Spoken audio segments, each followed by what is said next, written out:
So that was you? I just told the guards what's happening. Threadstar's gaining momentum, but I was careless. Leora and that patchy PC lady, what are you trying to say? Hello, Kingdom Guards. I'm Scarlet the Seeker, former Kingdom Guard reporting in. Miss Scarlet was a member of the Kingdom Guards. She's the one who uncovered Threadstar's plot, leading to Operation Starstrike. Also, she's Leah's mother. What? What are you talking about? Let me explain. I discovered Threadstar's conspiracy all because of Leah. Leah was my daughter, a lovely girl. Unfortunately, she was sick and left me too soon.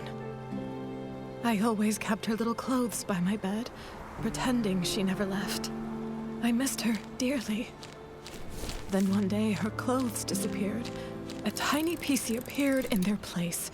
She turned to me and called me Mama. I thought this PC was a blessing from the gods, so I called her Leah. I cared for her fabric, we played, and I sang Leah's favorite song, Small flower braids in rows, the dreaming child with secrets glows. Ah, happy days. I always slept with a smile on my face, until she vanished too. Gone without a trace, like she never existed. I looked everywhere, but never found her. So I started investigating all the cases of missing PCs, hoping to find a clue. That's when I noticed Threadstar. The Kingdom Guards took it seriously, and Operation Starstrike succeeded. Threadstar was seemingly gone, but I still wasn't able to find my dear Leah. No matter where I looked, I never saw her again. Later, I left the guards and died alone, still searching for my baby girl. I was then reborn as a PC. This broken pocket watch stopped exactly at the time Leah left. I wear it always. I swore on it. Whether whole or broken, whether it takes a day or 100 years, I will find my Leah. After a while, I began sewing pieces of the victim PCs onto myself, piecing together their memories to find the truth. I've followed those memories ever since. Threadstar kidnapped Leah and turned her into... That's why you were so emotional seeing Leora. You were sensing Leah. Yes, those memories confused my mind, but I will never forget Leah's presence. Leah, my little Leah. I miss you so much. Wind blows soft on the ridge, sending our sorrows off the bridge. Leah knows your voice. I know. I followed Benny here because I suspected that over the decades, he's been helping Threadstar pick kidnapping targets. Wait, so you think Benny is a member of Threadstar? That's why you attacked him? Attack? I did chase him, but I didn't succeed. How come? What a liar. Benny wasn't at the fermentation zone his first day at the estate. I found him there, but that was early on the second morning. Wait, that's the day after the first poisoning case. A whole entire day after Benny claimed he was attacked. His first day hiding in the estate, I couldn't follow him inside. The next day, I followed him to the fermentation zone, trying to catch him. I was distracted by a noise, probably one of his accomplices. He escaped, and I wasn't able to attack him. The so-called attack was just a setup. I understand now. We need to catch Benny quickly. Don't worry. Gordon asked Jenny to keep him locked up. Both he and Colleen have already been detained. Unfortunately, the PC who attacked Julie used some forbidden power to strike from a distance. I didn't see them, so I can't be sure if it was Benny. That's okay. You get some rest. I'll take it from here. I'm heading back to Ripple Estate to have a talk with them.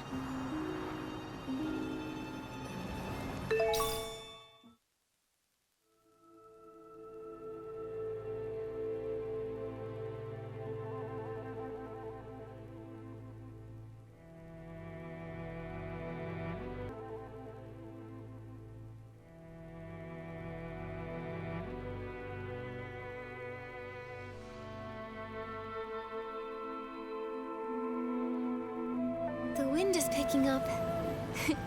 Momo, be careful. Don't...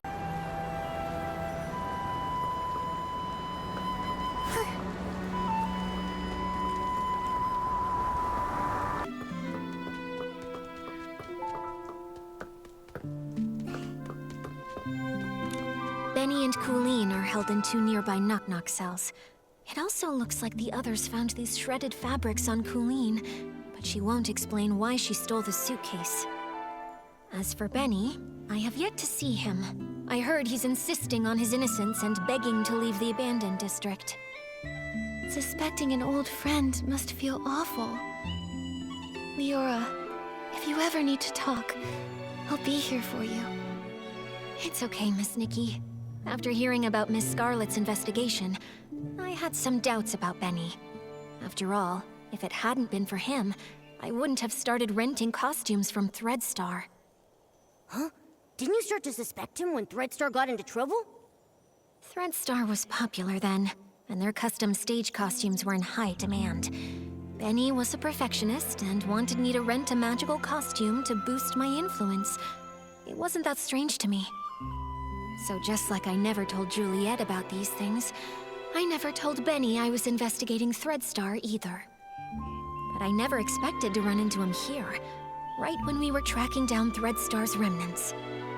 Returning to the abandoned district after a long time, and running into so many accidents, it's hard not to be suspicious. Indeed, I've been afraid to face him because I'm worried I might get a bad answer. Leora, were you close to Benny in the past? Close? Yes, I suppose. As my agent, even though he was treated differently because of his facial scar, he always did his best to shield me from unwanted gatherings and fought for me to have more opportunities. I appreciated him. Benny said the scar was an old injury. Did he get it back then? No, it was even earlier. He was born from a torn piece of clothing. The owner of the clothing was a struggling actor who had an accident. It happened during a very dangerous performance. Both he and the costume were left with a permanent scar, and his dreams shattered. When I met Benny, he never really spoke about it, but kept washing himself and tidying the house, as if trying to repair every broken piece of his life. The pain from that accident, just like that scar, never faded from Benny's heart. Maybe because of this, he was a perfectionist and very strict with me, demanding I be a perfect star in everything I did. But he also cared for me a lot, like an older brother, ironing out every crease in my costume and making sure to tidy up my messy dressing table. At every performance, he stood backstage, applauded me, and gave me a bouquet of flowers. He wanted the spotlight on me even more than I did, as if the light could also heal his scars. Sorry for rambling. The most important thing to do now is to figure out what they're hiding. I think we can start by questioning him. If what I know about him isn't entirely based on lies, then he's not someone who's good at keeping secrets. All right, leave it to me. Momo, let's go ask Benny some questions.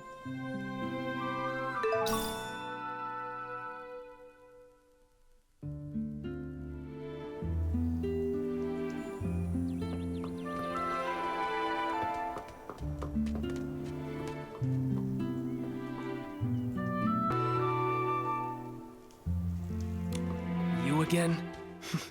Detectives. Is it my turn to be treated like a suspect now?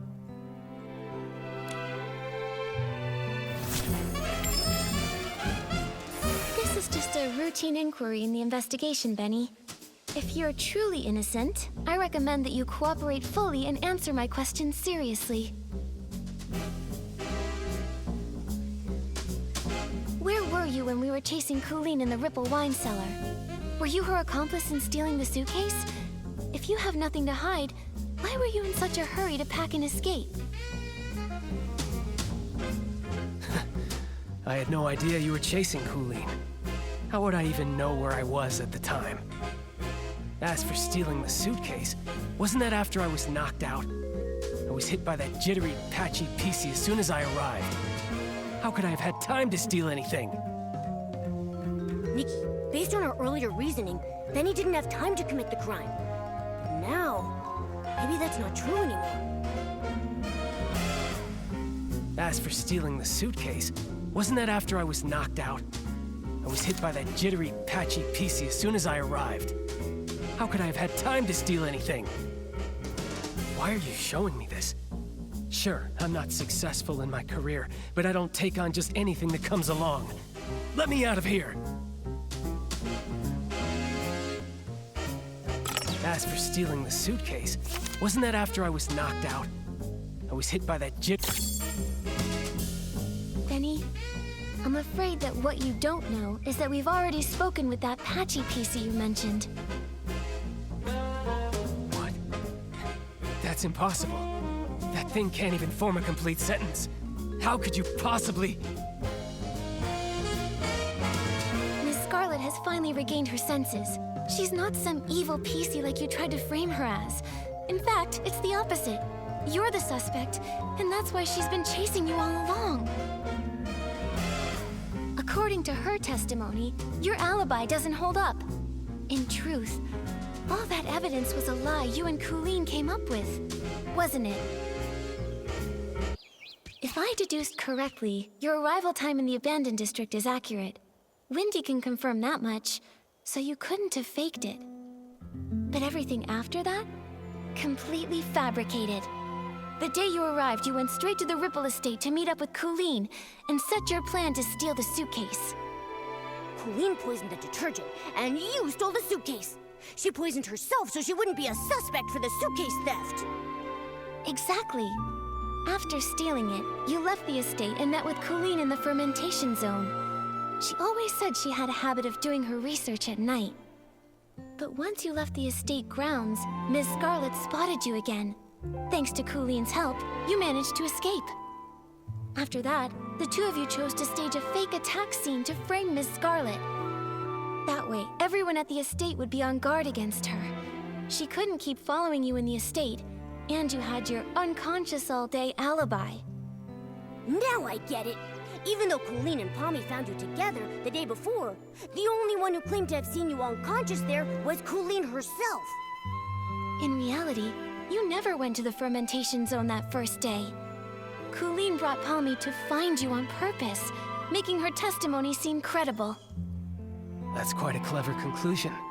But sorry, I'm just a failed talent scout. I don't get all the twists of this case, and I'm not interested in your detective games. I have no idea why that lunatic PC suddenly started spouting all this. The only thing I know is that she kept chasing and attacking me, and caused me a lot of trouble. If you insist on believing that maniac and refuse to believe me, well then, I've got nothing more to say. Suit yourselves. What do we do, Nikki? He still won't confess. If he keeps insisting Miss Scarlet is lying, we can't really prove otherwise.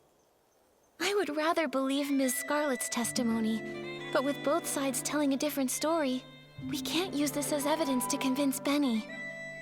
Let's talk to Colleen again. If we can prove she gave Benny false testimony, we can completely shatter their lies.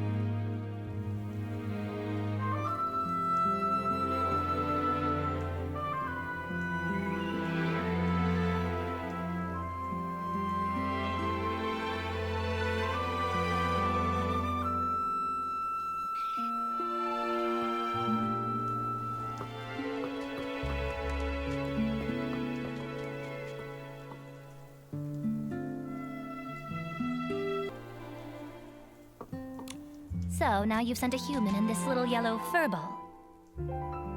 I'm not in the mood to talk.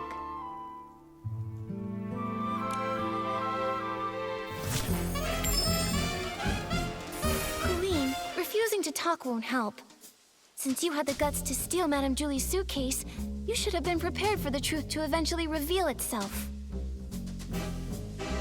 Since things have progressed this far, you might as well cooperate and tell us your reasoning for stealing the suitcase. You're so gentle. Steal a suitcase? Nonsense. You were chasing me so fiercely that I got scared and hid for my own safety, that's all. I didn't Got red-handed, searched, and still spouting nonsense?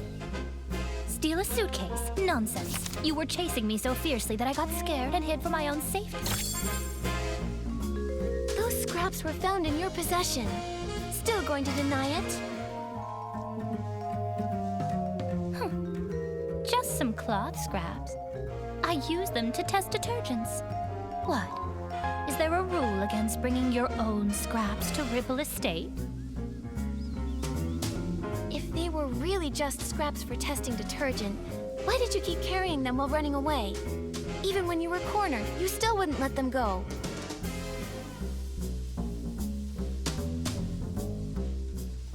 I'm a professional detergent bar owner. I have my reasons.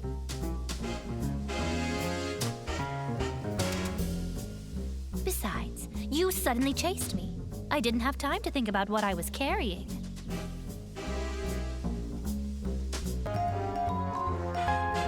If you can't prove where these scraps came from, stop wasting my time. Nikki, we have to prove the fabric on her matches the fabric in Madame Julie's suitcase. Is there any way we can compare the scraps?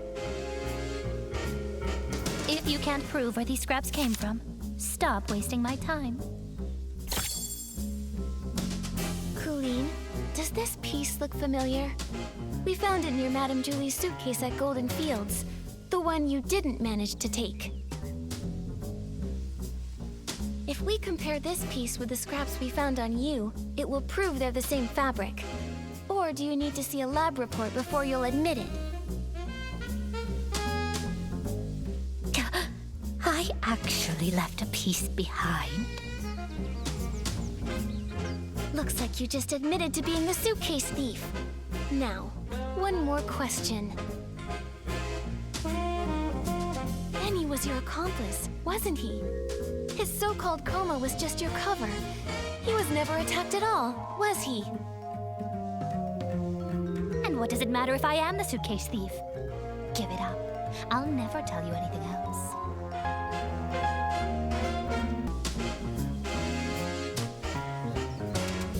As for Benny, I'd never seen him before I came here. And I'd never bother faking evidence for him. She still claims she doesn't know who Benny is. Nikki, is there any way we can prove that the two of them have crossed paths before? As for Benny, I'd never seen him before I came here. And I'd never bother faking evidence for him.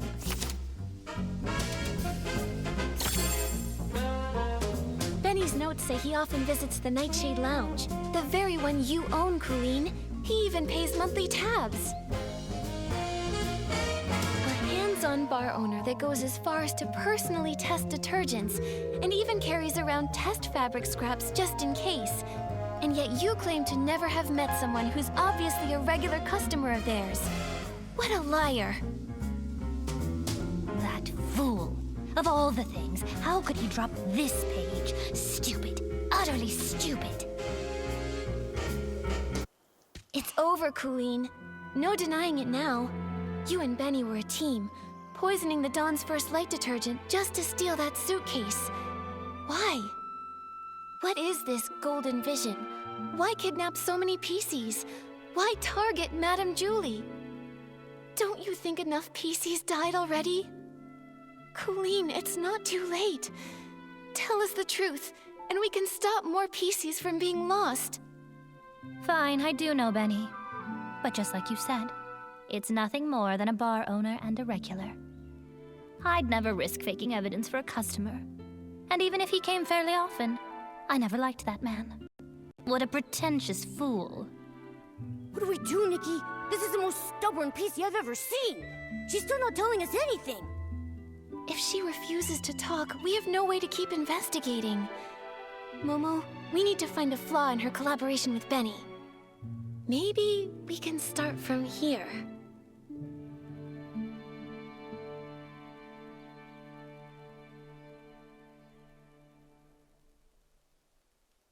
Could Benny's journal page reveal more clues? We need to prove that his connection with Colleen goes beyond just a bar owner and a customer. Huh? But we only have this single page, and it's all about Benny's work. There's nothing that shows any link to Colleen.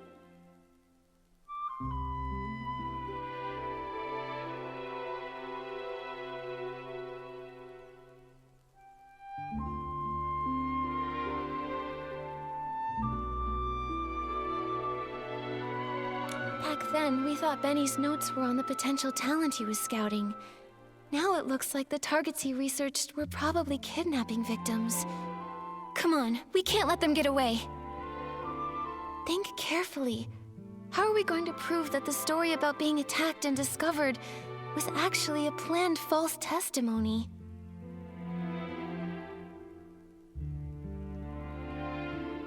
I've got it! Colleen, could you please describe the state you found Benny in for us? If you are both telling the truth about what happened, both of your stories should match perfectly, right? Didn't I already explain when I brought that PC back? Oh, you know I hate repeating myself. I don't just want the broad story, I need the details. For example, what was the weather like that day? What scent of detergent did the fermentation zone smell like? And what condition was Benny in? Come on, Colleen. Answer these few questions and I won't bother you anymore. Fine. That early morning, actually, the very morning of the Dawn's first light chaos, I went to check the fermentation zone and saw a buttonfoot and a white glove coming from the wooden barrel house. The weather was just normal. The air carried the scent of aroma lily, which gave me a headache. As for Benny, I thought he was just a worker resting, so I didn't pay much attention. I had no idea it was him. Then the next day, you brought Pommy with you, and he was still there. Pommy checked, and that's when you realized it was Benny, knocked out from the attack? Correct. But you already know that, don't you? The morning after the poisoning incident, the weather was fine, and the air smelled of flight fruit. He was lying in the exact same spot, still unconscious. Just one blow to the back of the head, and he's out that long. How pathetic. Now, is that enough? Don't bother me anymore.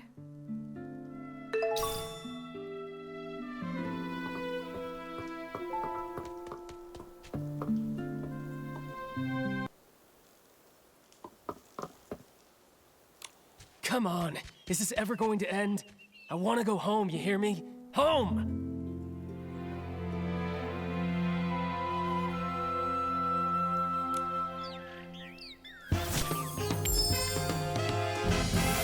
We have one final question. If you can answer it honestly, then maybe you can go home sooner. Please describe your experience of being attacked and knocked out, and when Colleen and Pommy found you. What was the weather like that day? What scent of detergent did the fermentation zone smell like? What condition were you in? Oh, questions. Why so many questions? I already told you. I arrived that very morning when the Dawn's first light incident happened. It was still dark. As for the weather, it was pitch dark. Who knows what the weather was like? The scent? Probably something like wool fruit. I was really tired at the time. I just wanted to ask for directions. Sounds guilty to me, Detective Nikki. What do you think? As for the weather, it was pitch dark. Who knows what the weather was like? Is that all true? Because that's not at all what Colleen said. Take a closer look. Her account of the first time she saw you doesn't match yours at all.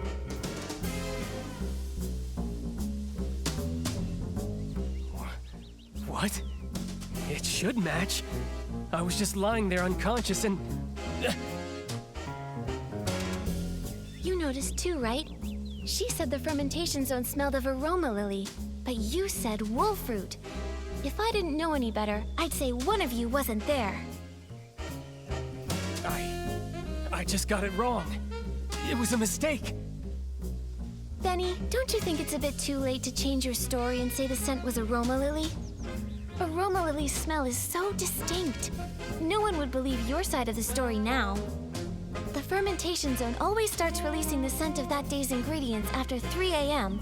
But you and Colleen described completely different smells. If you're not lying, then how do you explain that? No, I just made a mistake. I didn't. No, I never smelled anything. You pressured me into saying something, so I just blurted it out. I wandered a bit after that, of course, but not for long.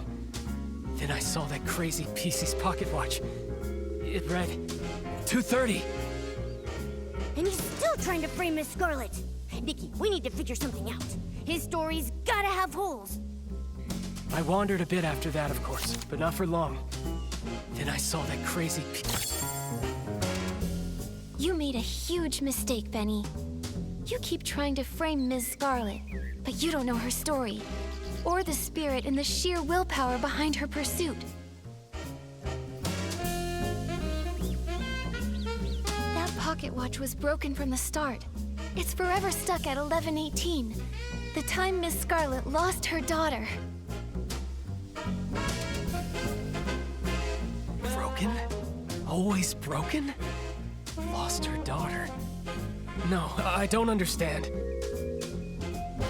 Her daughter was murdered by Threadstar. You couldn't have seen 2:30 on that watch. So you're lying. Benny, I suggest you confess. It's over, Benny. Time to admit you lied. We already know your background. You're both Threadstar's villains, sent to the abandoned district to carry out the Golden Vision, right? This is your last chance to redeem yourself. Tell us why you stole the suitcase, and why you tried to kill Madame Julie. And stop working for Threadstar. Come clean and we'll go easy on you. If you're honest, you'll get a lighter sentence. No. Prison? Impossible. I have no idea what you're talking about. What Threadstar? What about killing Julie? I don't know anything. As for the scent in the pocket watch, who knows? Maybe I just misread it. You're just the type who won't cry until death's staring you right in the face. What evidence do you have that proves I work for Threadstar? Show me. How can you verify that I helped Colleen steal the suitcase? You caught her, right? You should find the suitcase and the cloth on her. If so, then lock her up. You're ruthless. Your ally doesn't matter to you at all? Why should I care about what happens to her? I just want to go home already. I don't want to stay in this place for another moment. Go away, detective. Without solid evidence, don't expect to hear another word from me. Nikki, looks like they're both refusing to cooperate. We should figure out our next move.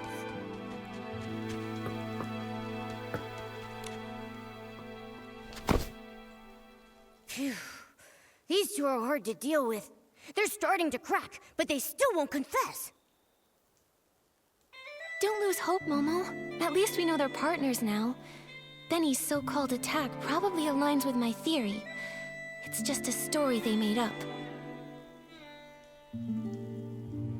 Threadstar must have sent a few members to the abandoned district to carry out the Golden Vision. But what exactly is the Golden Vision? And why would they want to hurt Madame Julie so badly? What should we do now, Detective Nikki? Their lips are totally zipped. Not even a hint. How are we supposed to piece the story together when we have no clues at all? Hold on. Like I've said before, no matter how perfect a crime seems, if you look closely enough, cracks will always show. Bad seeds only grow bad fruit. I doubt that we're going to get any more information from Colleen. She would rather confess to stealing the suitcase and accept being punished than tell us what really happened.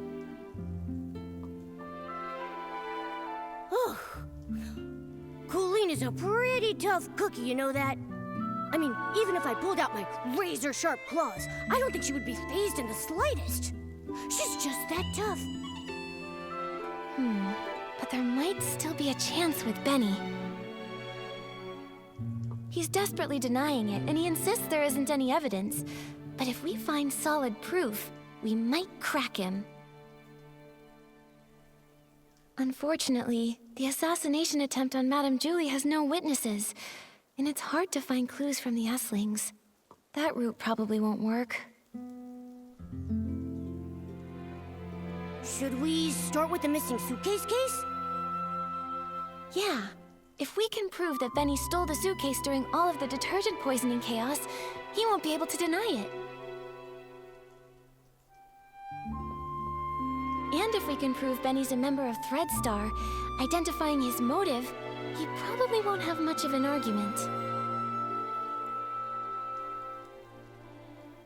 Makes sense. Detective Nikki, where do you think would be the very best place to start looking for evidence? Your trusty assistant Momo is here and ready to go whenever you need me. Just point me in the right direction and I'll get on it right away. Whether it's Threadstar or Benny, the PCs in the abandoned district might not be familiar with them. We'll probably find clues asking guests from Sichia. How about we start by talking to...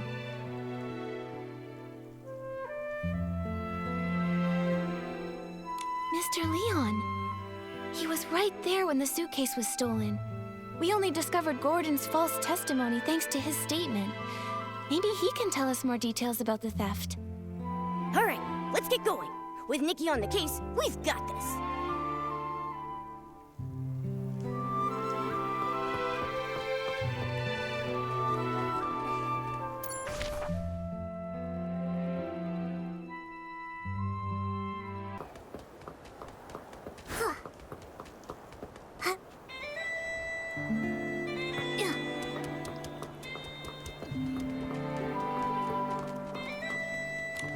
Ah, this world is even sadder than the drapes at the Backwater Theater. My passion has burned here for 20 years, yet it still can't light up your blinded eyes. Are those lines from the performance you were rehearsing before? Kindred spirit! Through your eyes, I finally see the reflection of true art. Miss Nikki, Mr. Momo, you've finally come to enjoy this one-man show. We're not exactly free just this minute. Mr. Leon, we have some other questions for you. Did you see Benny near the suitcase storage area before or after the poisoning that day? Benny? No, I didn't see him. Why? Do you think he was the one who stole the suitcase? He doesn't honestly think that a few scraps of cloth will cover that broken face of his and hide his shameful past, does he? You seem to know Benny's past well. Why, certainly. This story begins with my glorious yet very lonesome past. No need to be too detailed. How can this shabby set ever be worthy of a stage that tells the truth? Near Barrel Grove, I will perform for you a play about the past. Nikki, what do we do now? Should we ask the other PCs?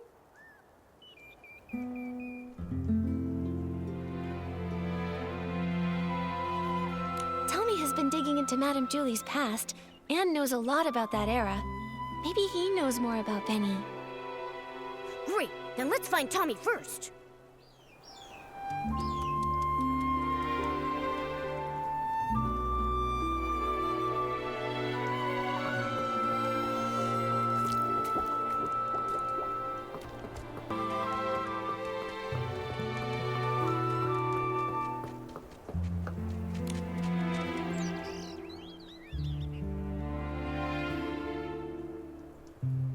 You're here. At last. Eyes untainted by worldly concerns. Witness to this centuries-delayed crowning of art.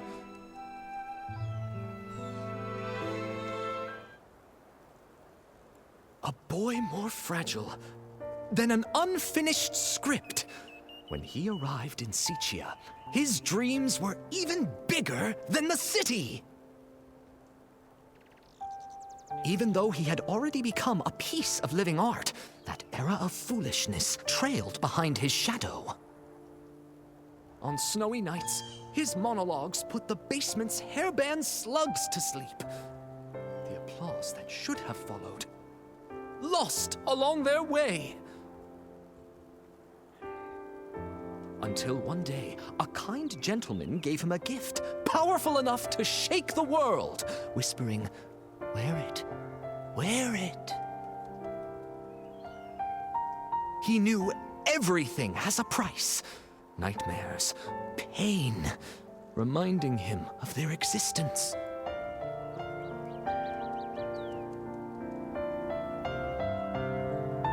He went back to perform the full submission again and again in hopes to awakening this ignorant era. But he fell, forever left upon the platform leading to his dreams. Could that man be from Threadstar? Ugh. So they used everyone's dreams and it cost her life. But, what does this have to do with Benny? Dear audience, don't be like those who know nothing of art, ready to tear away fate's every secret. Intermission time! Shall we have a little preview of Act 2? Look at you, such furious faces. Surely you've seen through the gods' twisted little trick. Such pitiful jealousy, too afraid to let the true starlight fall upon me.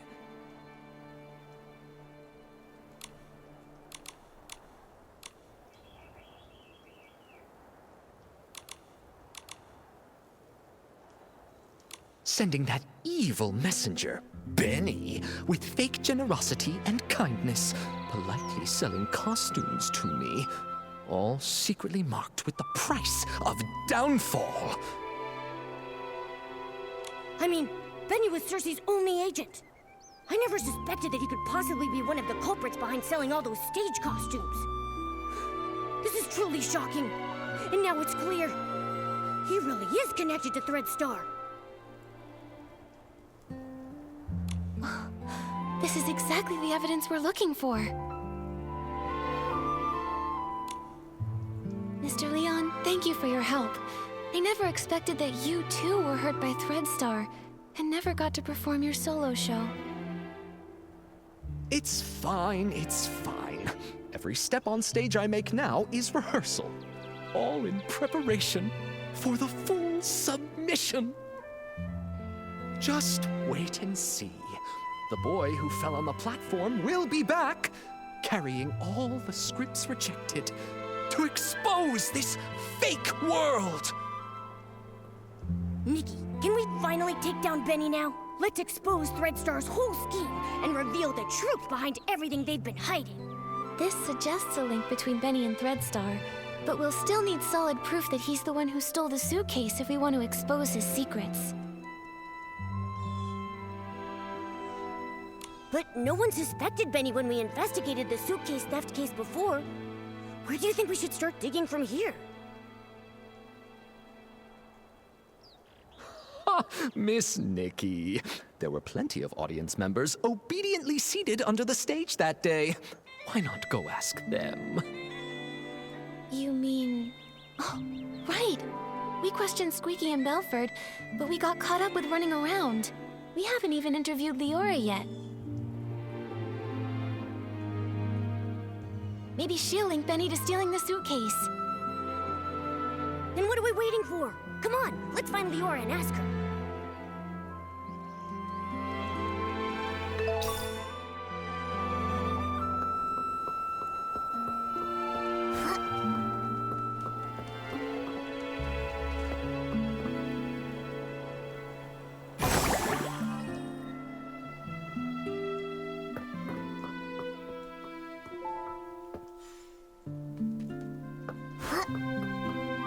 I think I was here.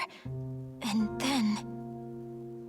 Leora, are you recalling what happened the day the suitcase was stolen? Miss Nikki, yes. While you were all busy with the questioning, I just stood by doing nothing. I felt so ashamed. I thought that if I could recall some overlooked details, maybe I could help. That's fine. In fact, we were thinking the same thing. We came to hear more about that day in detail. Of course. As always, the first to receive the dawn's first light that morning were the on-duty staff, so they would be able to quickly return to their posts. After I applied it and was about to head back, I noticed some staff were already showing symptoms. I had a bad feeling, so I ran here, hoping to meet Gordon. When I arrived, I saw Squeaky pressing juice there. She's usually really energetic, but at that moment she seemed unusually agitated. If you say so, it really sounds like she must have already been hallucinating back then. She was talking about flying fruits, runaway bags, all sorts of impossible things. At the same time, I saw Belford approaching. He carried a bunch of detergents, but was already unsteady. It sounds like Belford was about to hallucinate too. I wanted to help him, but I quickly started to feel dizzy myself, stumbling and bumping into him. Lots of detergent spilled. The smell was strong. Oh, this must be the fragrant fireworks Belford told us about. What then? And I started hallucinating too. I can only remember some fragments. A yellow bulkhead with 2 blue-purple horns, wearing a blue-purple jewel on his neck. Well, I thought the bulkhead might charge. While dodging it, I bumped into a sack, and I think I may have cracked it. Do you think that bulkhead could be Belford? I remember his yellow hat having 2 blue-purple patterns. Just a thought. That's a possibility. Then suddenly I heard a loud shout ring out. You'd rather have perfect wheat fields than accept the Barasant I bring! Something like that.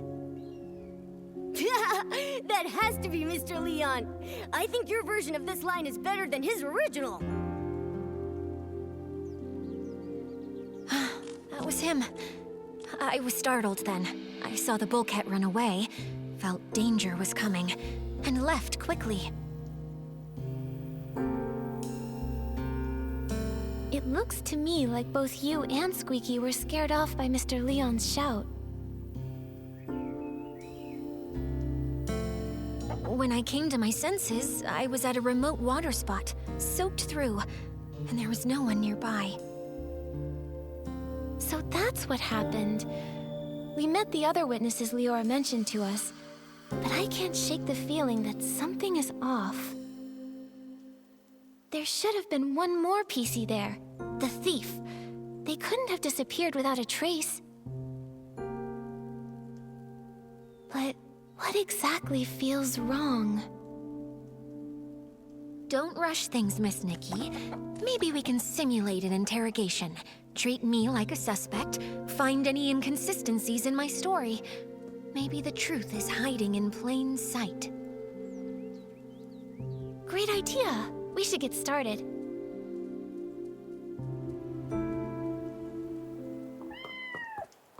Ready, Miss Nikki? We'll start when you are.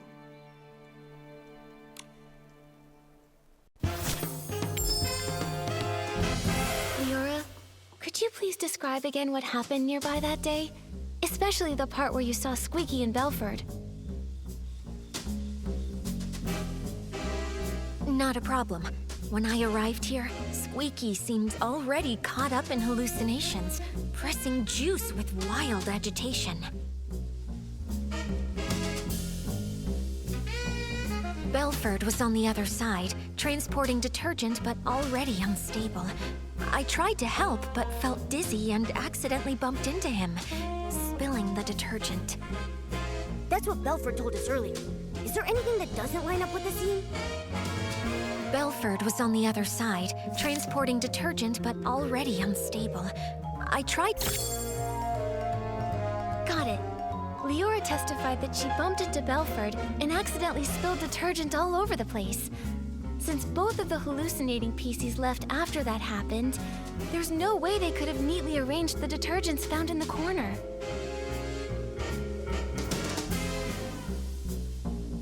But last time we investigated here, we saw lots of organized detergent bottles near where they bumped into each other. Someone stood the bottles back up, and that PC who did so is very likely the culprit. Miss Nikki, please let me examine these bottles. This one's scent. It's Benny. Why think it's Benny? I'm not sure you remember, but I mentioned when Benny was my agent, he was incredibly attentive, helping me organize clothes, even tidy my dressing table. Scripts I carelessly left lying around would be stacked neatly, and any makeup I may have spilled on my desk would be arranged just like these detergent bottles. I should mention, this detergent scent is the one Benny usually uses. We often see Benny washing his hands. It seems he always carries detergent with him.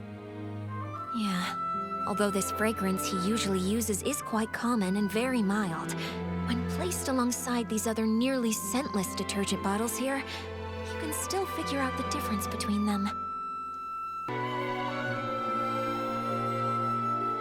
Moreover, only this bottle has been slightly used, and the bottle's cap has an extra seal ring inside of it. That's Benny's signature. If Benny stole the suitcase, after doing the dirty work of lockpicking, he'd want detergent to clean his hands. I now suspect that the big sack I accidentally bumped into, after being startled by Mr. Leon's performance while I was hallucinating, was actually Benny. Benny was washing his hands while he was also startled by Mr. Leon, bumped into you, and dropped this detergent? Exactly. That's definitely possible. But so far, it's just speculation based on Benny's habits. It's hard to prove. Exactly. And since this detergent is so common, Benny could easily blame another PC for leaving it behind. I think we'll need to dig a little deeper. This interrogation simulation has been really helpful to us, Leora. If you can keep assisting us while we clear things up, we would really appreciate it. It would be my pleasure.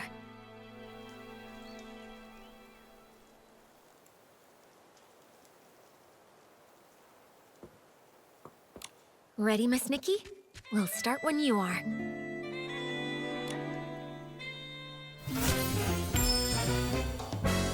If this bottle of detergent with a different scent really was dropped by Benny... Oh, I see. In that case, there's still one suspicious detail. When Benny was looking for the detergent that he had dropped, he tidied up the spilled bottles by force of habit.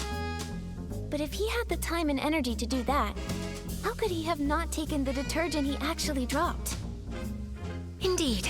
In his case, not having detergent is probably as bad as not wearing clothes. I think maybe he did take a bottle of detergent, just the wrong one.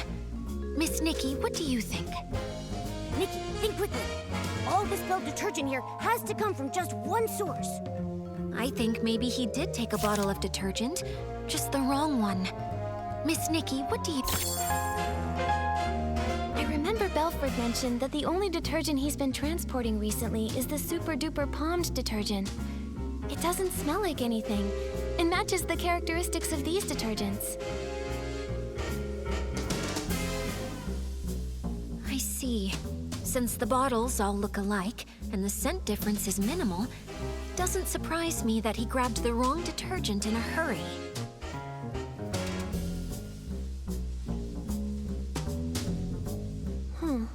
Even if Benny did grab the super-duper palmed detergent by mistake, he probably realized it a long time ago.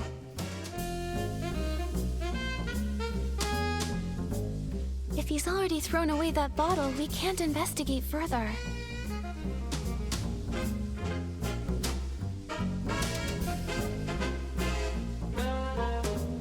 Maybe we can find supporting evidence from other testimonies. Other witnesses seen anyone with a distinctive appearance in their hallucinations? Like how I saw a sack with a big tear. Besides Leora, there's Belford, Squeaky, and Mr. Leon. Nikki, did any of them report seeing anything? Have other witnesses seen anyone with a distinctive appearance in their hallucinations? Like how I saw a sack with a big tear.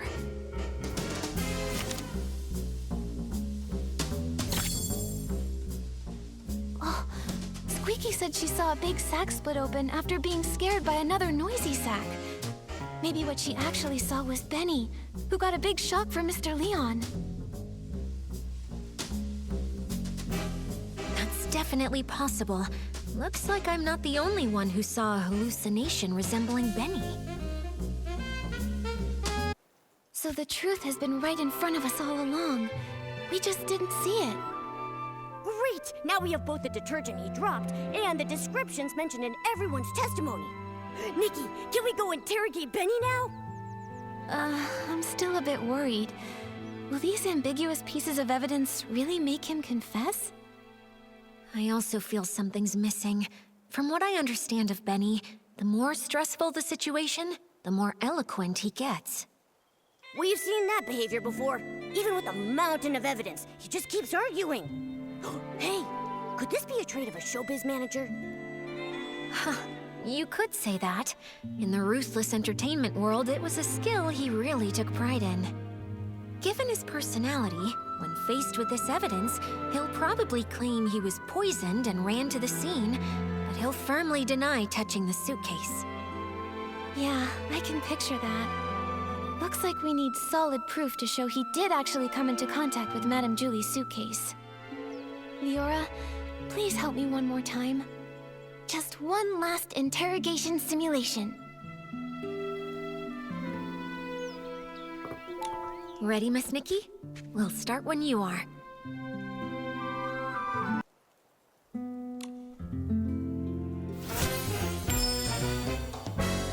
I think the key is right here. How can we prove that Benny made contact with Madame Julie's suitcase? To prove that, we need to find marks on the suitcase that only he could have left. Right. Nikki, did you see anything that might be suspicious on the suitcase?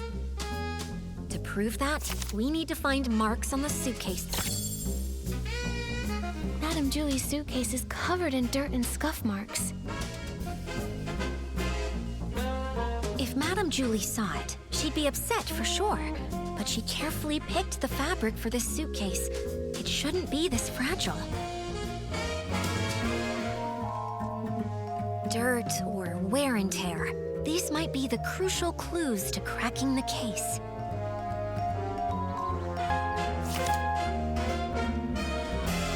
Benny definitely washed his hands with the super-duper pumped detergent he grabbed by mistake. But this detergent doesn't have any distinctive scent. Besides the scent, what kind of flaw could Super Duper Palmed possibly cause?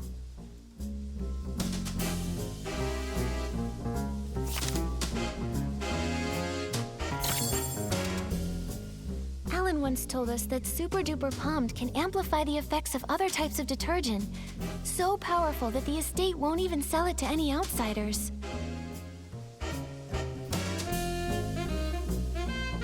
Especially true when it's combined with One Breath Bliss and One Wash Fresh detergents. So that's it. Madame Julie's suitcase has always been maintained with One Wash Fresh, and that detergent has deeply soaked into the fabric. That's why Gordon could make a special tracking reagent to help us find the suitcase. But when One Wash Fresh is mixed with Super Duper Palmed, it becomes a detergent with cleaning power that's too strong. The marks on the suitcase aren't from wear, but damage caused by washing. Oh, during the theft, the suitcase was covered in dirt, and Benny washed it with the detergent he had on hand, but the two detergents combined, damaging the fabric. Exactly. It's probably because he realized the fabric was getting damaged that Benny didn't dare keep cleaning. Otherwise, with his obsession for cleanliness, he wouldn't have tolerated so much dirt still on the suitcase. Leora, could you help think this through? With this evidence, is there any way he could still deny it? Considering Super Duper Palmed is not officially sold outside the estate, this evidence is quite conclusive. If he were desperate enough to fight back, maybe he would try to claim the marks were there before... We can't let him get away with that excuse! Nikki, think fast. How can we prove the suitcase didn't have those marks before? If he were desperate enough to fight back, maybe he would try to claim the marks... This is it. This is the photo Palmy took when the choo-choo train delivered Madame Julie's suitcase. Look, the suitcase looks perfect here. Those obvious wear marks must have appeared after this photo was taken. Miss Nikki! No, Detective Nikki. You did it.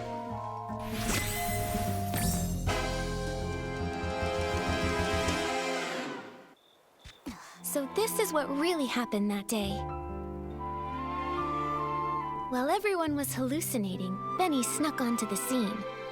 No one knew that a new guest had arrived at that time, except for Colleen. After stealing the suitcase, Benny washed his hands out of habit, using the detergent he'd brought. Then, Mr. Leon shouted his lines, startling all the PCs. Leora knocked over Benny's detergent bottle. When he went to pick it up, he couldn't help but organize the scattered bottles. But he took the wrong detergent, the Super Duper Palmed, the one that Belford was responsible for transporting.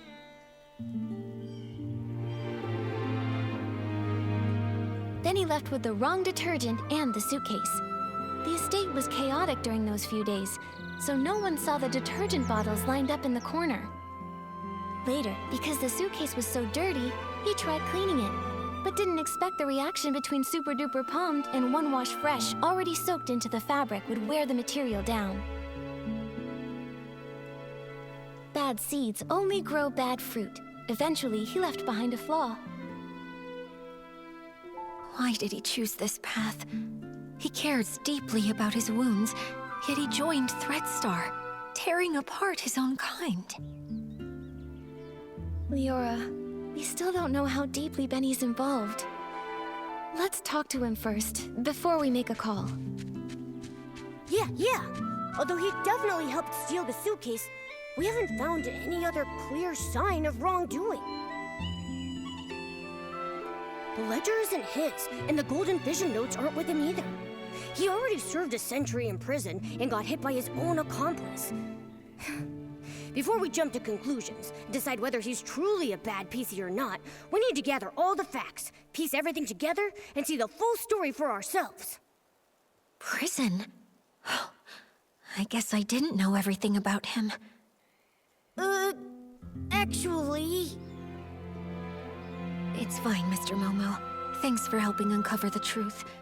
If Benny really is a key member of ThreadStar and tried to harm Madame Julie, I'll personally bring him to justice. Even if he's got his reasons, or if he introduced ThreadStar to me, even without meaning to, I want to hear it from him directly. Right. Before we find Benny, let's take this suitcase to Alan's for an inspection. With a professional detergent expert's report proving that 2 detergents made these marks, our interrogation will be stronger. All right, let's go. With Nikki and Momo on the case, and Leora helping out too, there's no way we can fail. We're definitely going to catch him.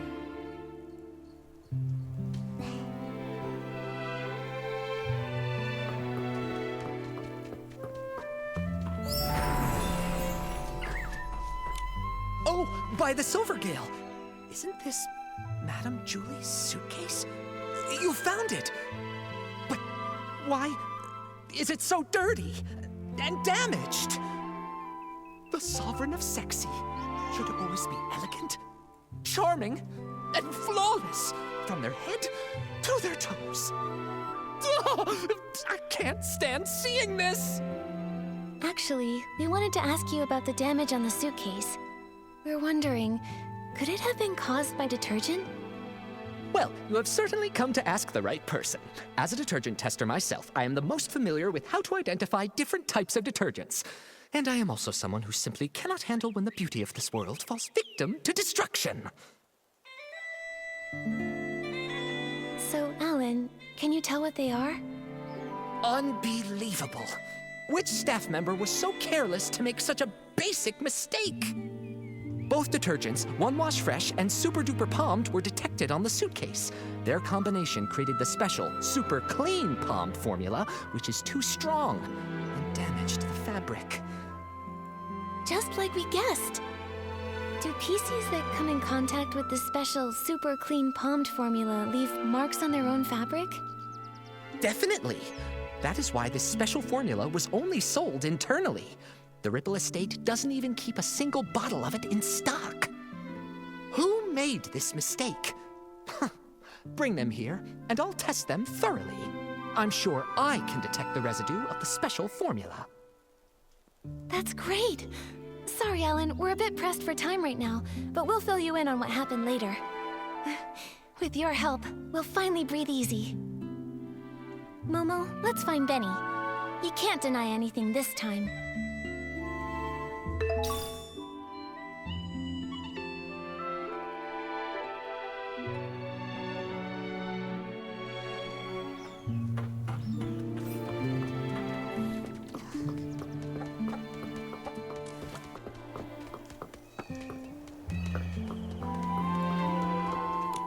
Here we go again. When will this end?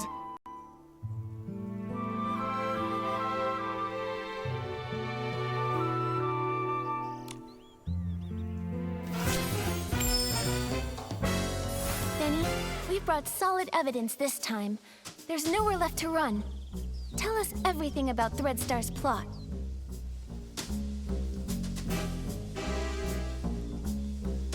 No way. You're just trying to trick me. You really think I'd believe you?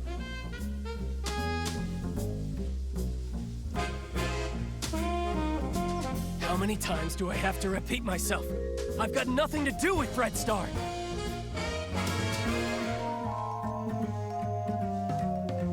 So desperate that you're spouting obvious lies? Detective Nikki, finish him off!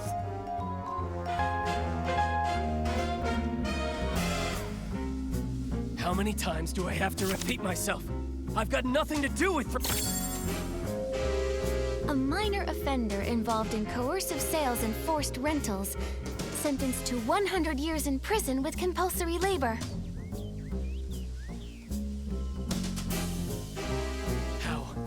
How did you find this? Don't bring that up. No! You served Threadstar centuries ago, and we should believe you're not involved with them now? Benny, if you keep this up, you'll only end up back in prison. And for even longer next time. Why won't you confess? No! An old newspaper can't prove a thing! It happened so long ago. How is that evidence? I never stole the suitcase or tried murdering Julie. Colleen! She's the one who did it! We wouldn't bother coming back if we had no solid proof. Nikki, finish him off! I never stole the suitcase or tried murdering Julie. Colleen! Do you see it now, Benny? Madame Julie's suitcase has traces from the mixture of Super Duper Palmed and One Wash Fresh, the latter being the detergent used to clean the suitcase regularly. So what?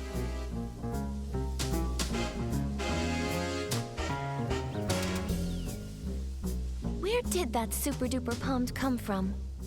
The only explanation is if someone left their own detergent behind and took the transport shipment. And I think the culprit is you.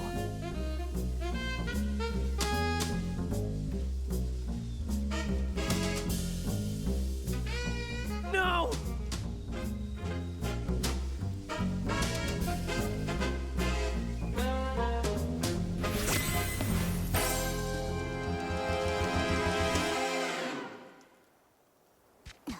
Actually, we've got another crucial piece of evidence. If a professional investigator examines you, they'll tell whether you're truly as clean as you claim. Maybe you ended up just as over-clean as the suitcase after coming into contact with the same mix of Super Duper Palmed and One Wash Fresh. Enough! Enough! Stop talking about things I already know! I know I damaged the suitcase. I know I hurt the PCs. I know I'm an accomplice, but I've already tried to break away. Why can you just not let me go?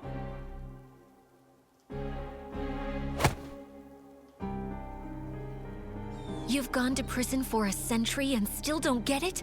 A bad seed always bears bad fruit. Some mistakes should never have been made.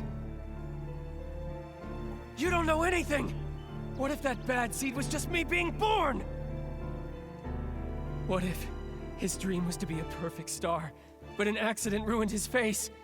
What if I was born from the nightmare wrapped in that damaged costume from such a disaster? That seed wasn't bad.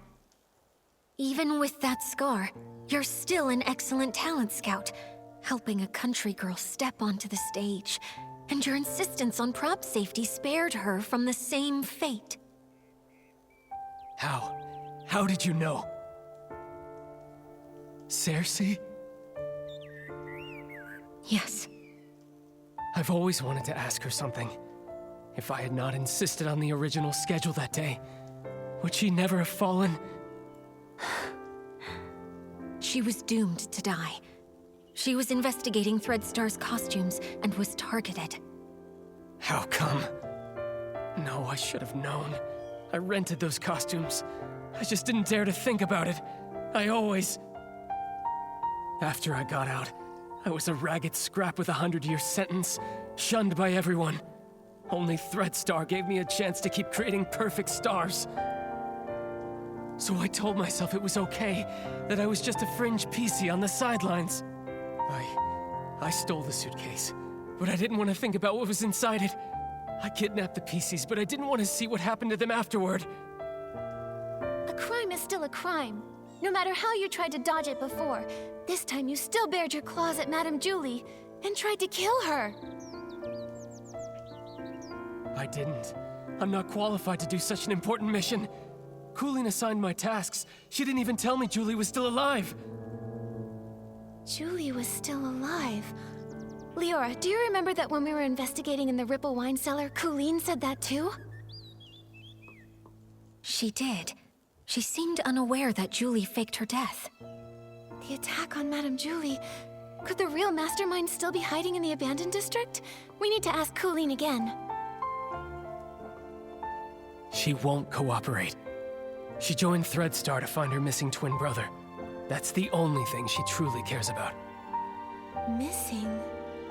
What else do you know about Coolin? She'd rather talk to birds than to other PCs. Maybe because she once had a celeb crow named Cece. She's always been closer to those birds than PCs. Cece? Could it be... This scarf! Tommy said Mr. Simon and his sister once raised a celeb crow called Cece together.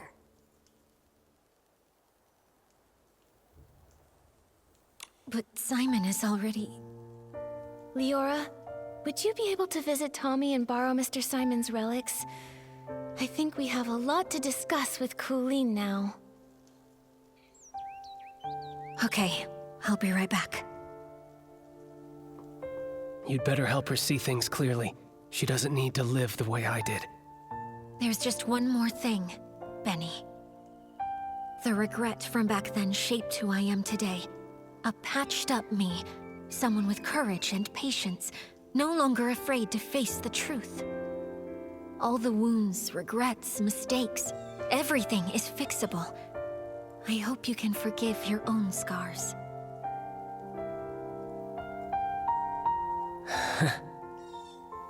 If only Leora had told Benny this sooner. Benny's done so many bad things, no one's going to forgive him. Maybe what Leora meant was that having regrets and flaws doesn't mean that life has to end. It's never too late to start mending, you know? Still, the worst of it is Threadstar. This time, we have to put an end to their crimes for good.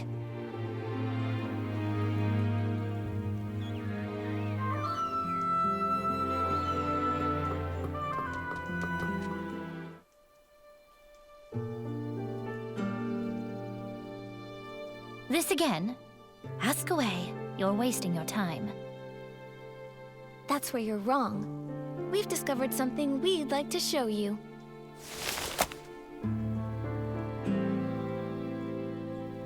Tommy informed us this scarf belonged to a late senior columnist. He was on his way home, planning to give this scarf with its subtle bird embroidery to his sister. Because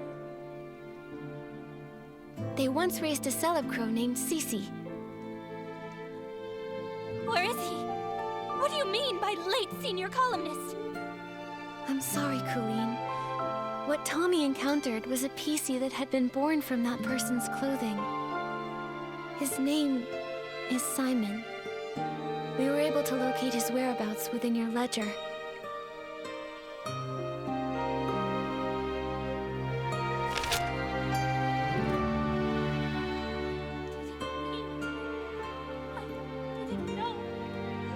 I didn't know! I think this letter was meant for you. It's possible he may have taken on a new PC name to conceal his true identity, hoping to meet you again someday. But I'm sure that hearing that new name, it must have felt very unfamiliar to you.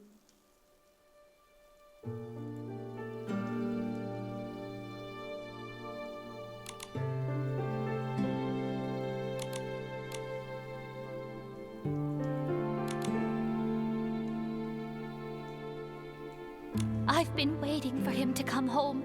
I took my medicine. I took good care of Cece. I promised, even sick, I'd live longer than Cece, longer than him.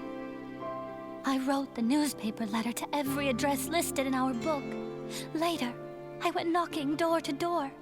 None of them knew. He'd gone too far away. I then became a PC, and my brother. There must be another PC born from his closet.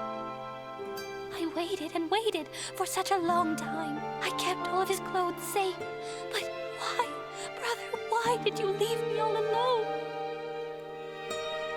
His strongest wish was to go home and see his sister. He only had the clothing he wore outside. The road home was too long. Why did you think joining Threadstar would help you find your brother? The final costume, the forbidden outfit, can capture every gaze and control every mind. So many people walk the streets of Sichia and beyond. There are so many cities that are just like it.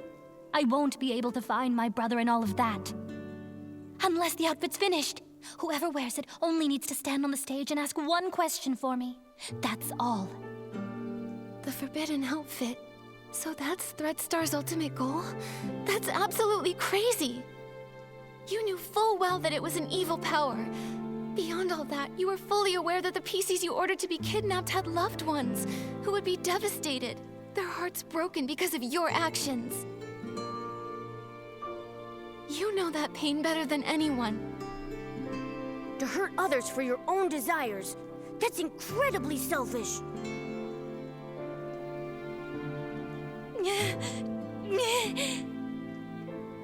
Enough of this, Colleen. Don't you ever commit these evil acts again. I'm sorry.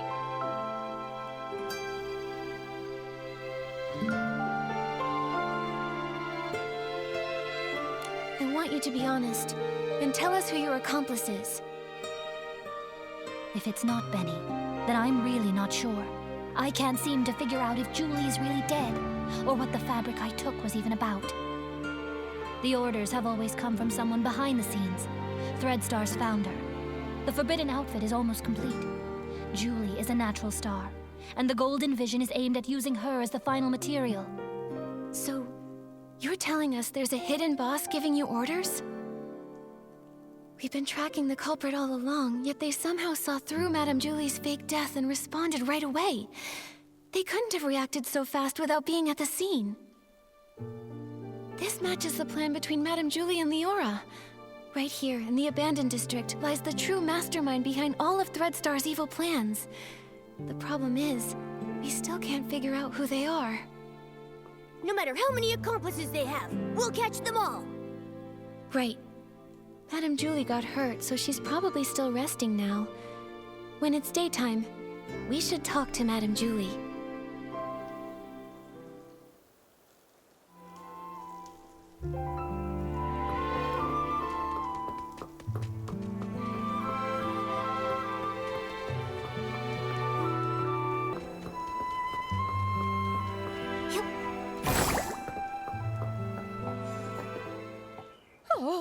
this is so exciting! What's next? Madam Julie, Leora, what are you talking about? Just bragging about how smart and brave my little Nikki is, and how she took down Threadstar and smashed their schemes. Yeah, without Nikki's help, I don't think our risky plan would have ever worked. And I'm just a first-time detective. I couldn't have come this far without everyone's help. However, the matter isn't fully resolved yet. The mastermind behind all this isn't Benny or Colleen. It's someone hiding deep in the shadows. Until we've caught them, Threadstar could still hurt Madame Julie or any one of us. Dear, you're as kind and just as little Cersei. I really like you. But it can't always be you running around for me. Now it's my turn to pitch in. Do you have an idea, Julie? My little Cersei, do you remember our masterpiece? As the rain falls, as the flowers bloom. I've seen reports about it. It was a play starring Cersei and Juliet. That's right. Rain won't hold back my steps. Let the storm rage even harder. I'm setting out to find clear skies. That's what the elder sister said to her younger sister when she left Rain City behind. Yes, and then it goes. But sister, they say beyond the city lies only deeper darkness. How will you pass through the clouds? How will you withstand the lightning? We are the sorceresses, and we ride our brooms. Look, the storm clouds lit by lightning. I'll pierce through them, pierce through the storm. You long for clear skies, only proven with your eyes. Only proven with your eyes. That's right. Julie won't go down easy. Madam Julie. It's really great to have you back. Oh, that's all thanks to my little Nikki. If she hadn't caught the remaining Threadstar remnants, I wouldn't be standing here today. Everyone can relax now. The last of Threadstar's remnants, Benny and Colleen, have already been captured. Ripple Estate is safe once more. How dare they try to take Julie down? I should have defeated her, just me! The two of them have no shame. The raindrops creating ripples are the rhythm of my dance. Only through celebration may we drive the darkness away. Friends, let's celebrate together. The Ripple Estate soiree is about to begin. Yay! When the mastermind thinks we've lowered our guard and tries to strike Julie again, we'll get them right away and end this forever.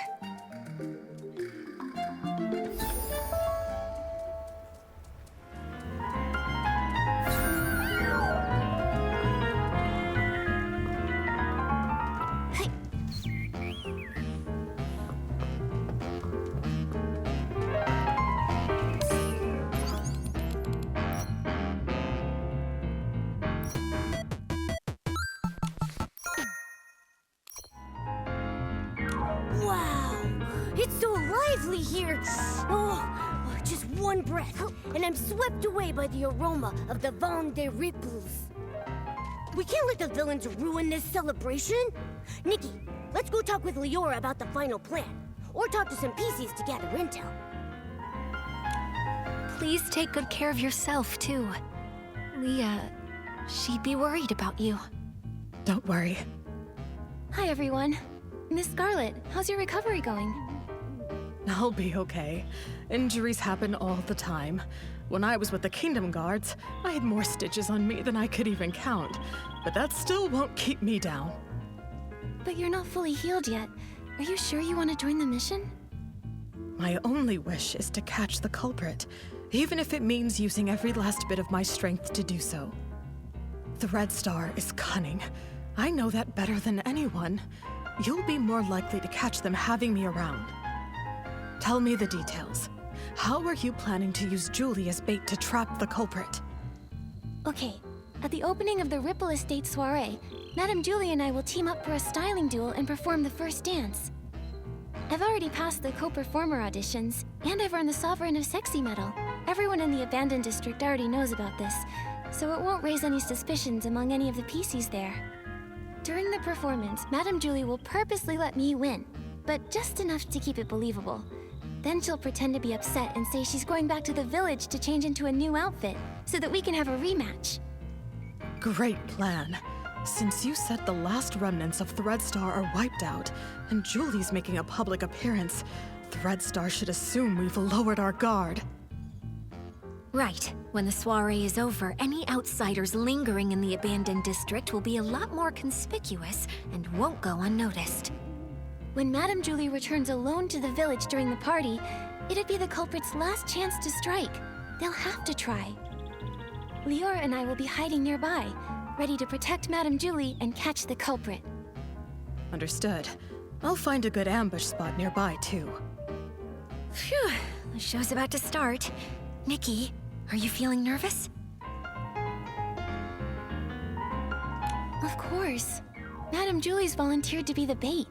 No matter how much we prepare, I can't help but feel a little worried. Such a familiar feeling. Back when I performed as Rain Falls as Flowers Bloom with Juliet, I was always nervous. Every time the curtain rose, I faced a new audience. How would the audience react? Would I hear their applause or their boos? Would the stylists like what I was wearing? Would the critics like how I delivered my next few lines? Then, Juliet turned to me and said, "Don't see the audience as a storm you have to push through. Imagine that you are the storm." That really sounds like something Madame Julie would say. I'm afraid I still don't have that kind of boldness, even now. So I'll take it as a blessing. Yeah, no matter what tricks the culprit pulls, if we execute the plan well, we'll catch them for sure.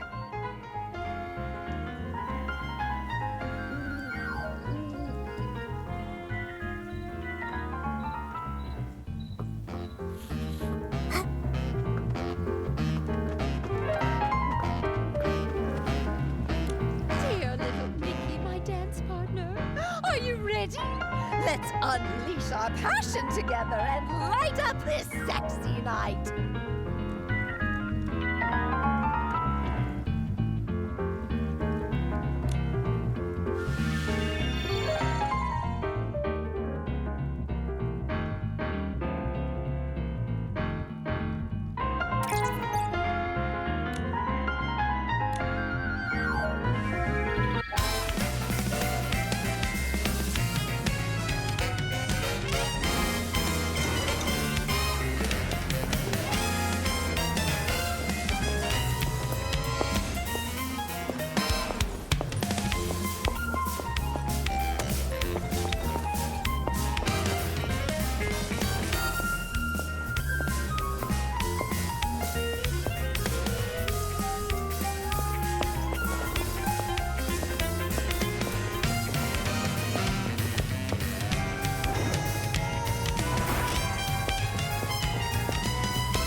I've had this much fun. One more dance, just one more.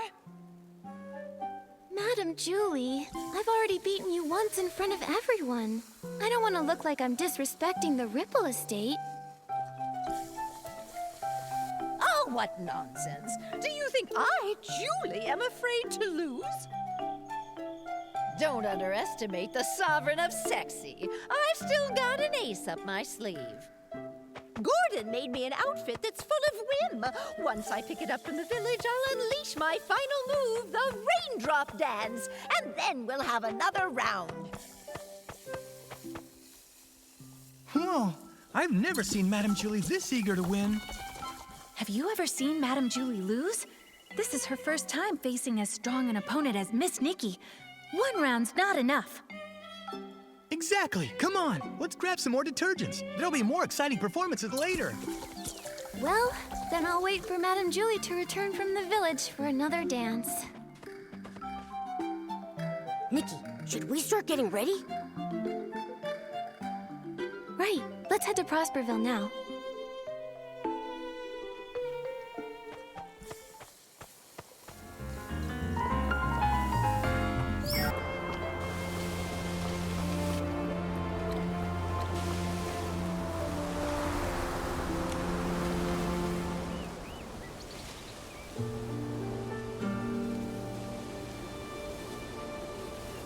She stands in the rain, atop the tallest spire in the Rain City. The downpour is swallowing the horizon. When the flowers bloom, I'll set out. But the flowers haven't bloomed yet, sister. And I only have one seed left. Beneath the curtain of the rain, she seems to see her sister's silhouette dancing familiar steps in the rain. Raindrops fall, sister dances on. Ripples splash where her feet touch. The city's reflection blows. Her steps quicken, becoming stranger. This is no raindrop dance, but a new dance for clearer skies. She steels her resolve, looks toward the dark clouds, and grips her broom tightly. Madame Julie, please accept my interview! From the highest tower, she finally leapt.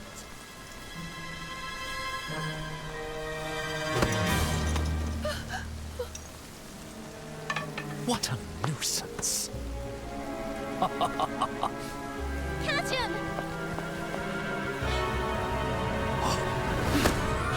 She will pass through the storm. She will find clear skies. After him. Rain will fall. Flowers will bloom.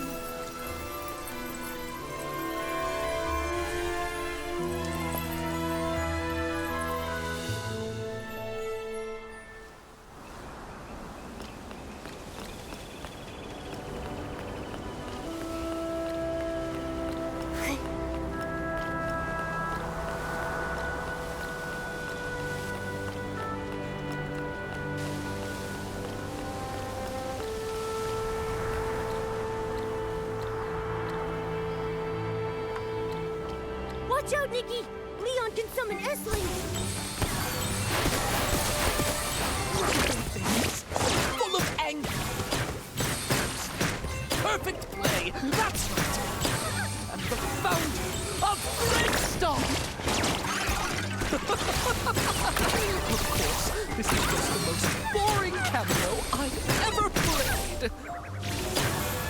Miss Detective, do you really think pulling back the curtain means victory? No, no, no. Even the truth is just a supporting role in my script. My gentlemen, grant me your forbidden gift's power one...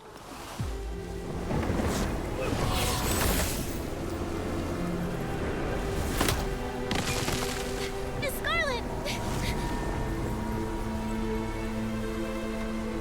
I've 10 lives for these reckless beings. Why will they accept the true blessing? Watch out! Take a bow! Sorry.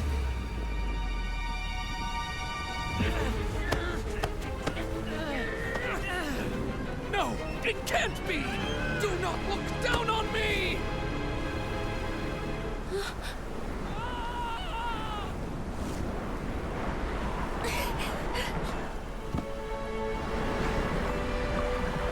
Benny! I'll go find him! So... just like this.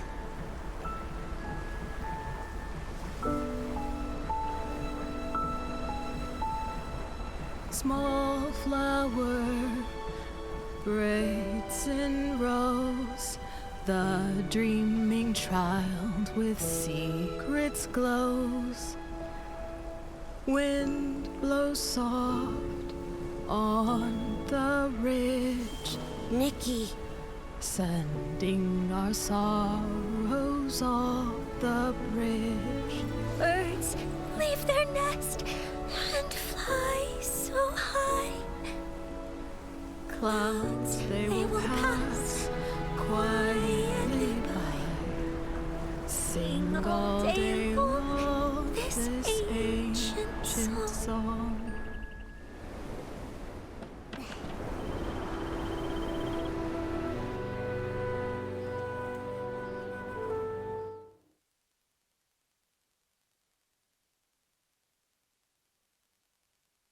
The Ripple Estate soiree ended successfully. Everyone okay? Nikki, looks like Leora wants to see us. Let's talk to her.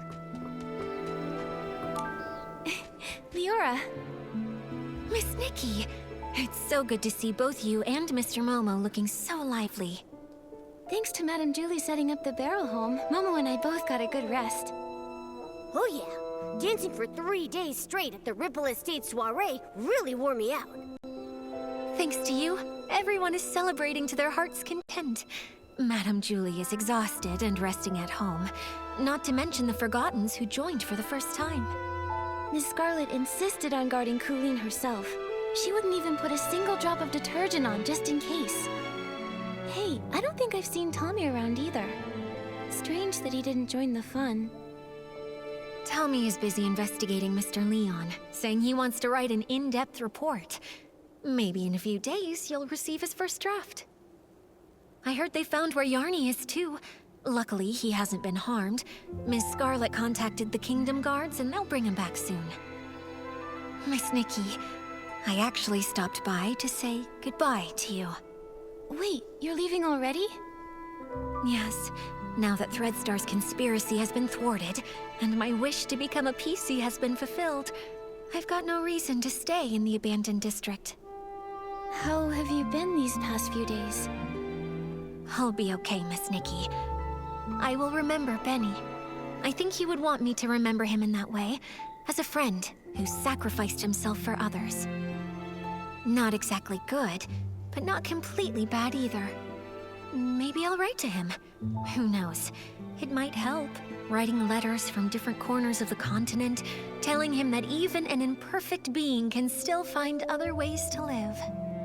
Yes, the wind has stopped, and the birds can finally fly free. Leora, I believe you'll also find your own dream on the road. Do you mind if we see you off? Of course. I may not be as good at showing feelings as Madame Julie, but Miss Nikki, though we haven't known each other for long, you should know that you're the human I respect and like the most. I am hoping to set off with your blessing. I plan to leave before sunrise. Please meet me at the Ripple Estate platform. A journey brought by the train must also end with the train.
Beautiful. Oh, I've been meaning to ask, what's the ending of As Rain Falls, As Flowers Bloom? Oh, my dear girl. That one was written by Juliet and Cersei together. She clenches the tiny broom as small as herself, fighting desperately against the storm. Magic surges forth.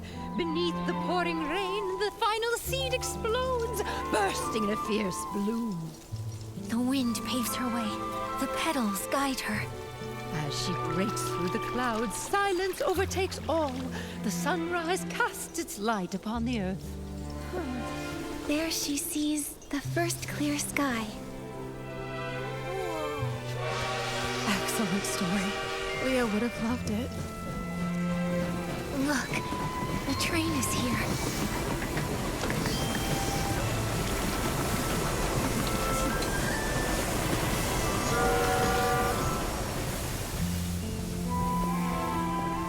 Goodbye, Miss Leora. Bon voyage.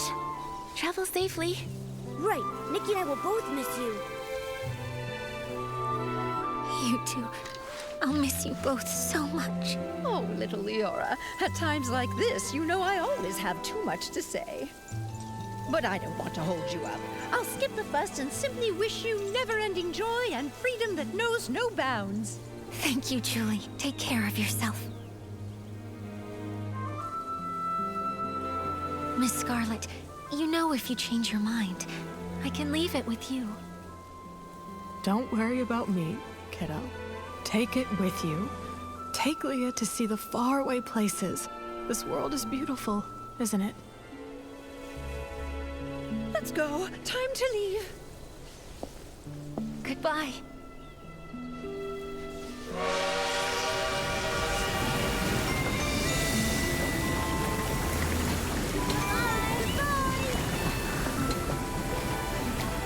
Why do I still feel so sad when everything is clearly over? It's all right, my friend. Tomorrow will be a brand new day.